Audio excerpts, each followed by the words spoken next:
The Miami Hurricanes have fired Josh Gattis from the offensive coordinator responsibilities, and now they're looking for who's next. Who could be the next individual to call plays in Coral Gables? I got a couple of names. I got one reach and one guy that I think is very gettable for Miami. More on that in just a second. But let's take an overarching look at what happened in 2022. Because you went 5-7, and that's frustrating because there was a feeling of, hey, we can play for an ACC title in 2022. We have a lot of pieces on this roster, and a lot of that is still true. Like, I don't believe you have a 5-7 roster. The injury bug was not kind to Miami. Tyler Van Dyke, injured a lot during the year. Xavier Restrepo, arguably your best receiver on your roster, injured a fair amount of the year. Your running back room, dinged up at different points during the season. And to make matters worse, your offensive line was not up to par. Averaged right around 3 yards a carry, 9% sack rate. It's good for right around 100th in the country. It's hard to get the play started when the offensive line, the batteries of the offense, makes everything go, isn't able to function at the level that is required within this offensive scheme. And Josh Gattis and his scheme, they are a spread concepts with power running game approach.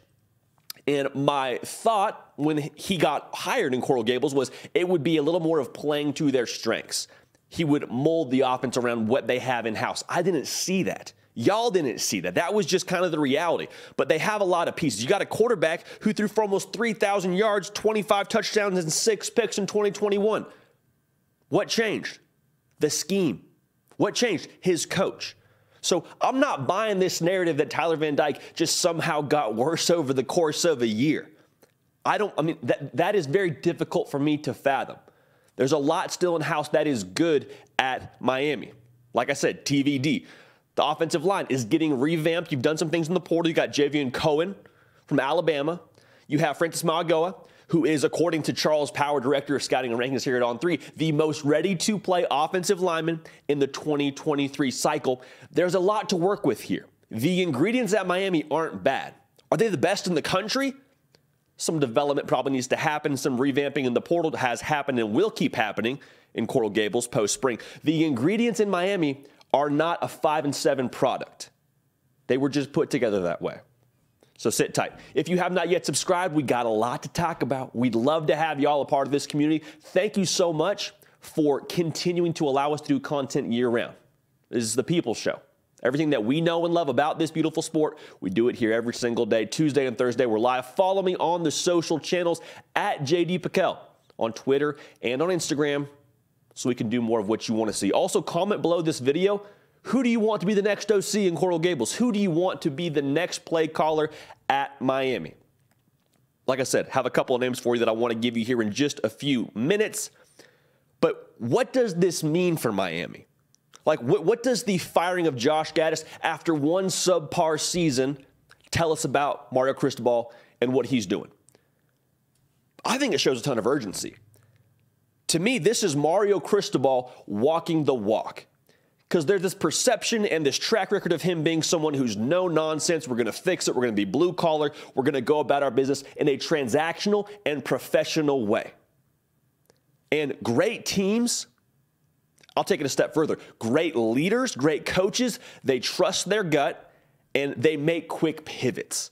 How many times have we seen Nick Saban in Alabama have the same problem multiple years in a row without at least trying to change something structurally on that staff, on the roster? He adapts quickly. Heck, the game against Texas A&M and Johnny Manziel's lighting him up back in 2012, 2013. He sees the way the game is going. He says, okay, I need to change my philosophy offensively. It's going to tempo. I'm making a pivot. I think Mario Cristobal here in this decision to make a great move for his program after 1 year gives me a lot of encouragement about his vision and the timeline he wants to do that in. Great leaders, great programs, they don't bleed out. It's not a matter of, man, we're 2-3 years into this, now we got to make a change. No, we're making a change right now because we want to win right now.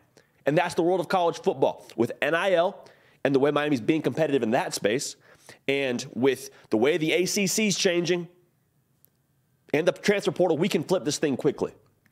So I'm very encouraged by that. with Mario Cristobal. The sense of urgency that we're going to win now, that's what this move tells me. Because if it was, we'll fix it in a couple of years, they would have given Josh Gattis a little bit more time. Trusted his gut, trusted his eyes, made a decision that he believes is best for Miami and the future of what he wants to get done there.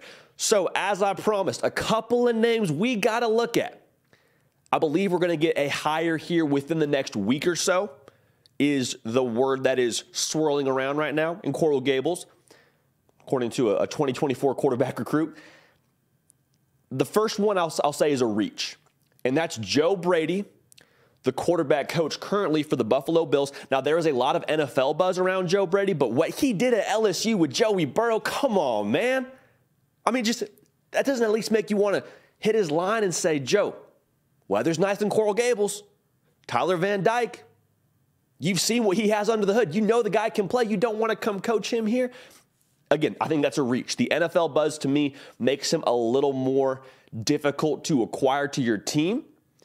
But the guy that I think makes a lot of sense right now, and Miami fans, you may like this, you may feel like it's the worst thing I've ever said. Might sound like vinegar coming out of my mouth. Scott Frost, for all of his shortcomings at Nebraska, and as public and as ugly and as frustrating as that was for the college football public and for Nebraska fans alike, dude can coach. We forget very, very quickly he did a lot of good things at UCF, so he's familiar with Florida. They won an unofficial national championship. Also, he mentored Marcus Mariota when he was at Oregon to a Heisman Trophy. It makes a lot of sense to me. The way they will approach this, in my opinion, is you're going to make two different hires. You'll hire a receiver coach, and you'll hire an offensive coordinator to also coach the quarterbacks. That's Scott Frost to me, y'all. That's Scott Frost and Joe Brady. But Scott Frost, having played the position, having coached the position, the reason I want my quarterback coach to also be my OC is the same reason I want my CEO making business deals for my company. Everything goes through the quarterback. Everything goes through the quarterback within the offense. Quite frankly, everything goes through the quarterback with your team.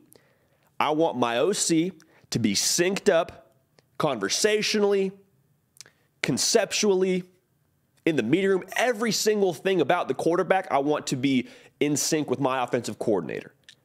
And Scott Frost and his background, I know the head coaching record leaves a little bit to be desired at Nebraska. I'm not faulting you if you have an objection to that.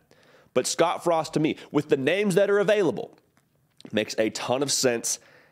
And I would not mind seeing him back in Florida. So that's my feel on it. Again, Josh Gattis has been relieved of his duties in Coral Gables.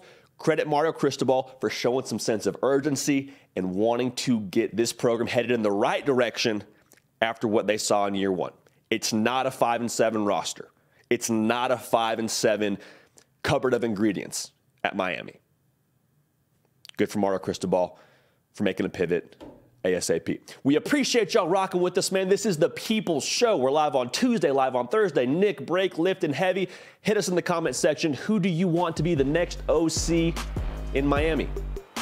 Type quick, because I think we're going to get word here in the not too distant future. We appreciate y'all. We love y'all. We're going to keep the party rolling, and we will see y'all next time. Hey y'all, thanks so much for watching. Subscribe to the channel here to make sure you don't miss an episode of The Hard Count. Also be sure to check out other videos on the On3 YouTube channel.